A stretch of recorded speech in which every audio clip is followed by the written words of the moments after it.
Hello, this is Albert Gabriel. Falling quarterbacks, falling power ratings for last year's studs, more first-round disappointment. The script continues from last week. Hi, I'm Albert Gabriel, once again hosting this episode of Pigskin Pointers, joined by Seth Lazier, the infinitely brilliant once again. Before we begin, I want you to subscribe, like, and if you do not, karma will be against you in this fantasy season. I can assure you that because I'm omniscient. And also the fact that you'll be missing some grave opportunities to keep your roster steady and sturdy. All right, so let's start out on a positive note, Mr. Seth. We're going to go right to the fantasy booms of this past week. So I think downtown Antonio Brown blistered up with like 31 standard fantasy points. Another huge game.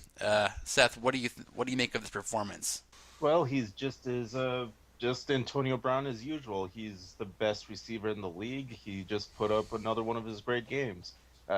1 yard shy of his career high, and this is something you should expect from him every 3 to 4 weeks, just to have a monster game. But that's why he was universally the number one receiver taken. Yes. So no surprises. Absolutely. And if you could get him through a trade, because he is definitely not going to be on the free waiver wire, definitely jump at the chance. This is somebody who has had, I believe, 34 straight weeks of 5 catches, 50 yards. So you know the consistency is there. He's the best receiver in the league, and there's very little. Get him at any cost. Absolutely. Yeah. And also this fantasy week, we had a couple of fantasy renegades, as I like to refer to them. We got Tyrod Taylor of the Bills and Derek Carr, both putting up huge games, multiple touchdowns, multi-100-yard games. Woo-hoo! Who really expected this, and who is on the radar for you, you think? Which one do you think is, to you, the more probable fantasy quarterback in any league? I like Tyrod Taylor better than Derek Carr, strictly because he's got Percy Harvin, he's got a very solid and talented running back in LeSean McCoy, and also he's got Sammy Watkins, who I'm expecting to have a great year. Hasn't really done much in week 1. Week 2, he had a solid game, so he's got potential superstars there, but Derek also has potential superstars. Yeah, with Coops. Well. Yeah, Amari Cooper. Hey, that Hail Mary touchdown pass was just glorious. And that, to me, made me a believer in him in a fantasy standpoint, which we'll talk about later. But, yeah, I think Tyrod Taylor and Derek Carr both had huge weeks. And, if they're on your bench, if you want to play the matchup, you want to see how they do next week, that is your skin. But, I wouldn't mind having them on my bench for sure. All right, so Deangelo Williams again had another fantastic week, but Le'Veon is coming back from his blunt vacation, I suppose you could say. What do you think his role is going to be after Le'Veon comes back? Do you think he's still going to get some carries, some goal line activity? What do you think his fantasy value is at this point, Seth? Definitely a handcuff guy. Keep him just in case Le'Veon Bell smokes another blunt. But I really like Deangelo Williams. He's a guy, maybe might get 5 touches a game, but probably not. Yeah. But, just because Bell is supposedly the number one, inarguably, if he played all 17 weeks, all 16 games, he would be the number one running back. Totally. And also we have the thing about Le'Veon coming back, and there's always that week 1 transition, as Adrian kind of had. So he might actually have a pretty good week next week, so it may flex him up.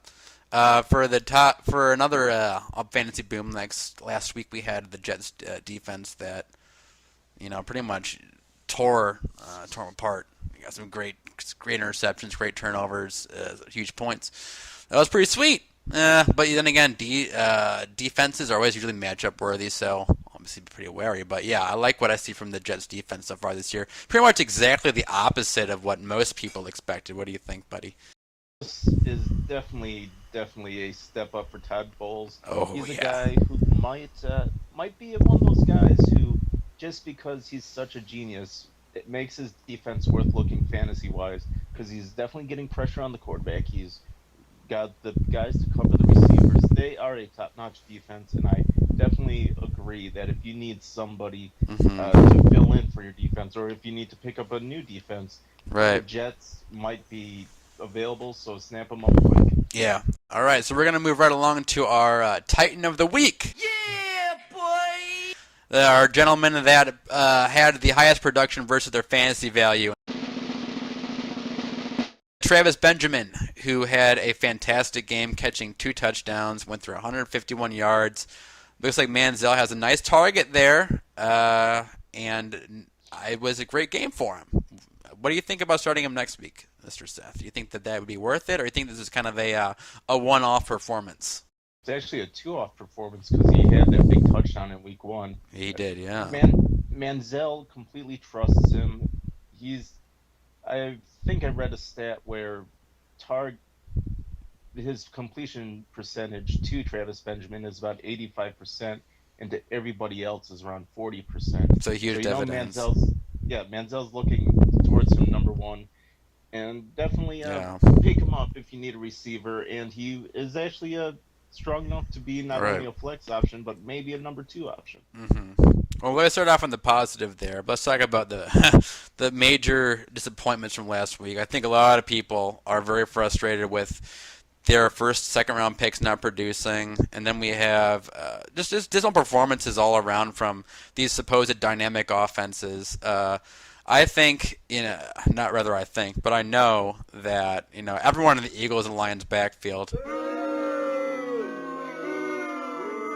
deserves an absolute shaming.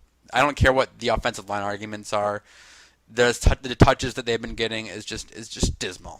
And then we had Bradford missing fucking everything, absolutely everything. He looked like me out there. I couldn't believe the amount that he was overthrowing, underthrowing, and not hitting anything. So just another terrible performance by him. C.J. Anderson struggling hardcore in the backfield. God f***ing damn it! I don't know. And then we have Graham also, another highly touted fantasy pick. I think he was I think in every league that I was drafting, and he was at least the second overall pick tight end. And another dismal week, but he is still trying to find his thread, I guess you could say. The coaching staff is using him for blocking more than people anticipated. So do you think that he is going to be one that could rebound, Seth? Let's cover all topics. The Eagles, I think this is a case of Chip Kelly overthinking himself, getting people who are new to the system, like Bradford, like the rookie Nelson Aguilar, like DeMarco Murray, and also he got rid of his 2 guards from last year. So I just think there's too much changeover. They just need time to meld.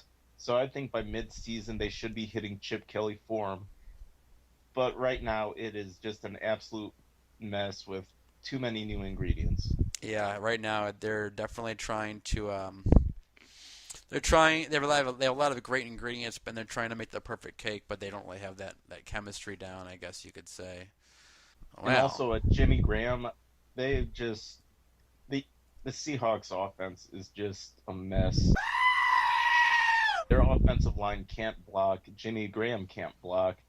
It was just a terrible idea for a trade to get rid of their starting center for a tight end. Granted, Jimmy Graham, nobody argues the talent, but it's just one of those things like the Eagles. Another new ingredient they really can't I gel agree. right now. Okay. Well, that is a huge concern. Hopefully they can gel up and get it done.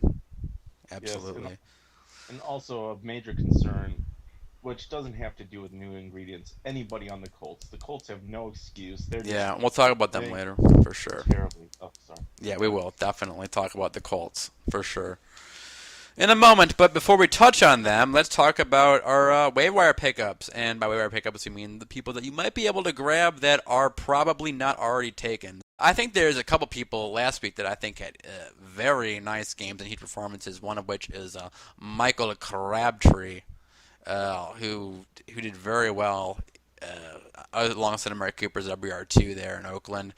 They clipped the Ravens really good there. Huge victory. I don't think anyone was expecting that. You look back at our previous podcast, we were all unanimous in Ravens' favor. So, what do you think, Seth? Michael Crabtree, is he going to be a flex? Is he flex worthy, you think, at this point? Well, as long as they have no running game, absolutely. Yeah. The Raiders are pure passing. They're going to be in a lot of shootouts, so Amari Cooper's not going to be the only one getting the ball. Crabtree is a solid possession receiver, definitely worth having on your bench if you need to get rid of some dead weight on your roster. Yeah, I mean, we've all made bad draft choices, so this is a great guy to replace with one of those dump picks. Because everyone, I don't care how good you are, you pick someone bad, and it's week 2, and it's time to dump someone. So definitely consider him. Fitzgerald's probably picked up though, but if you can get him for a value, man, he's not showing his age at all. He's been rocking it hardcore. Him and Carson Palmer's chemistry is really developed, especially since his start there, and it's really showing. Last year you couldn't really see it for obvious reasons, Carson Palmer being wounded on the field of battle.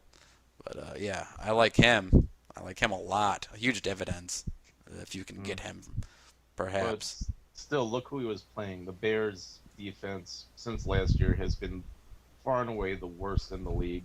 I just think it was more of a matter of circumstances against the Bears than Larry. But he's Larry Fitzgerald. He's still worth having on a roster. Totally roster worthy, maybe flex worthy. I wouldn't go crazy with WR2 unless he has a couple of great weeks and you got a pretty thin roster. But yeah, okay. And then so Seth, we want to talk a little bit about some QBs. We'll devote a couple minutes to that.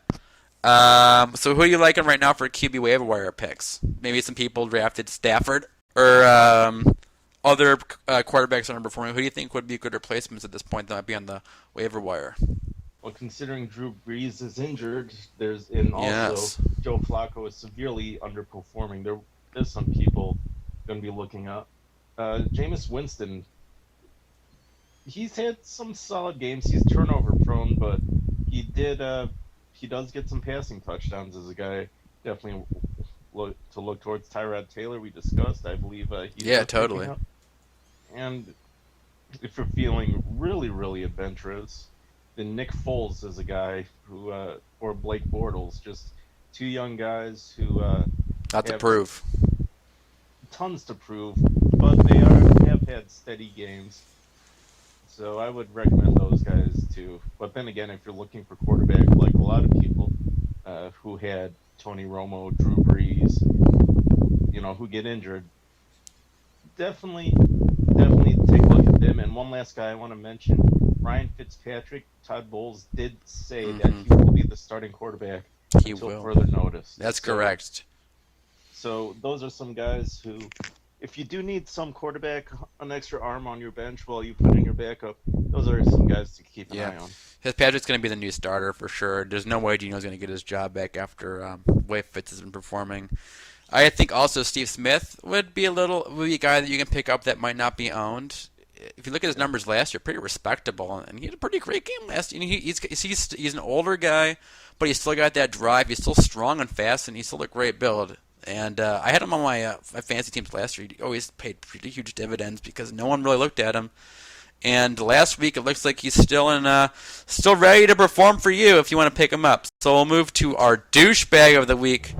Here he is, the biggest douche of the universe. In all the galaxies, there's no bigger douche than you. So we have DeMarco Murray, who has 11 carries so far this season for 22 carries for 11 yards, making about 0.5 yards per carry. We have Peyton Manning, Mathew Stafford, quarterbacks. Everyone has more rushing yards at this point in time than DeMarco Murray. Is there any excuse for this performance? I mean, yeah, you can blame the offensive line to a certain degree, but when you get 22 chances to hold the football and you average half a yard, I mean, where and how do you justify that? When last year you put up absolutely amazing numbers. Seth, what do you think? There is no justification. It's for what he gets paid, he should be averaging minimum 3.5 yards a carry, and that's the minimum. That's a bad number for a running back. This was just a terrible game. It was a terrible game planning. All blame for this goes directly on Chip Kelly, but as we previously stated, just new new pieces need to gel. Yep, new pieces need to gel. You know, in cooking, there's no substitute for time, right? Same thing with some fantasy rosters. So, DeMarco, despite the fact that your coach might have been affected, you are the douchebag of the week. And for the record, if DeMarco is to continue his current performance, he is slated for a total of 17.1 fantasy points per this season, which would be 171 yards and no touchdowns. So thank you for listening, guys. We really appreciate it, and we will help you boost your fantasy roster. If you email us at pigskinpointers@gmail.com and subscribe, we will tailor your roster for you. Send us a screenshot, send us your roster. We will personally respond, and we will tell you what we would do and why we would do it.